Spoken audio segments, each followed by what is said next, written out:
It's the first Sunday of September, and I think it's time to show some progress. I follow some blogs about zero waste, and it gives me the impression that in order to live a zero waste lifestyle, you have to buy a bunch of mason jars or stainless steel containers to be ready for it. But I think that that's not actually necessary, because some of the package of the products that we already buy or I already buy have helped me to do the transition. This is why I have to prioritize packaging, and this is something I talked in my last video when I say that packaging will be my priority number one when I buy my groceries. So, for example, if I have to buy a package of 12 eggs, there's three ways of doing it. I can do it in a styrofoam container, I can do it in a plastic container, or I can do it in a cardboard container. And probably in terms of price, and styrofoam or a plastic containers are cheaper. But those things are not recyclable at all. So if I have to make a choice between price and packaging, I will prioritize packaging, and I will choose the cardboard container for the eggs instead of the other two alternatives. There are products that I buy frequently which package I can actually use in my own kitchen. For example, coffee. Back home in Mexico, there was a mill where I can find recently roast coffee beans, recently, what's the word? Recently grain coffee. That doesn't happen here in the United States. Here in the United States, it's really hard to find a place where you can buy bulk coffee and grain it in the same place. So I usually have to buy coffee either in a bag or either in a can. And in this case, I prefer cans because the cans I can reuse them. Like this one that I have over here, which I use for sugar, to storage sugar.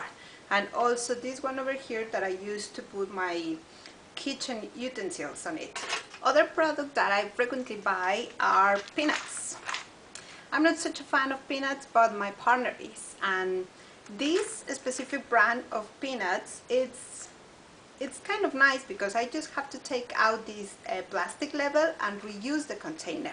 And that's something that has helped me in my transition process, because there are products that I already buy in bulk, like rice, popcorn, beans, or some snacks that I don't really have to get a bunch of glass jars in order to storage them, because I have this container that I usually buy, so I just have to reuse it. Jelly is another product that I frequently buy, and I will give preference to any kind of product that is packaged in a glass container, because even if I don't use them, I can donate the glass containers to a community center and they can reuse it.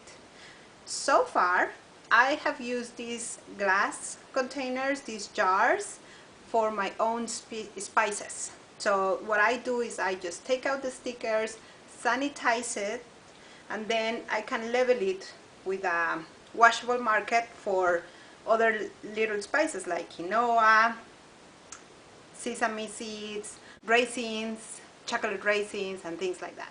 There are other types of products that has required me a biggest change. For example, the yogurt. Since I was in Mexico, I used to buy this brand of yogurt that came in a plastic container. I decided to change it, and I found this brand of yogurt that came in a glass jar, that I just need to take out this plastic label that is still garbage, but anyway, once I clean it and sanitize it, I can reuse the jar in my kitchen. Another huge change I did was with the toothpaste. These plastic containers, these plastic tubes of the toothpaste are actually not recyclable because they have leftovers inside that are really hard to clean, and I can't reuse it because there's no way to refill the tube. So what I did, I definitely changed my toothpaste for a mix of baking soda and calcium powder. And in this part, I have to say that everybody has to make a little research, because there's debate about baking soda using as a toothpaste, and there's people who says that it's very abrasive, and there's people who says that it is not. So based on the information that I have, I think that baking soda works perfectly as a toothpaste.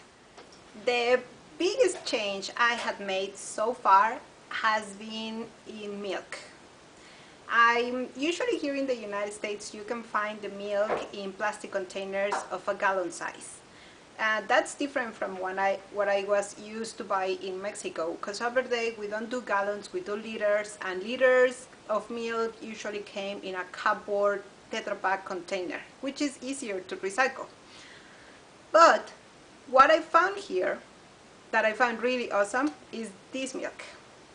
This milk comes in a glass container that is actually reused by the company. And I would like to point this out because by trying to find products that are without package, or products that actually have a package that is recycled or reusable, I find out that a lot of companies that are organic or ecological or sustainable classify, they don't complete the cycle, meaning they don't pay attention to their packaging, and lots of these companies use plastic packaging for their products, which is a problem, because yes, the products could be organic, and the products could be sustainable, and the products could be fair trade and all these type of concepts, but if the package is plastic, we still generate garbage. The other thing that I would like to point out is that there are companies that change their ways just because they change the country they are working in. For example, I like beer, and I find out that this Mexican brand of beer that I can buy here in the United States do not recover their glass bottles and reuse them. Something really strange for me, because that is something normal in Mexico. So I don't think that companies have to change their ways of doing things just because they change the markets they work at. My question for you is, when you're gonna go and buy a certain product, do you prefer which type of packaging? Glass, cardboard, or plastic?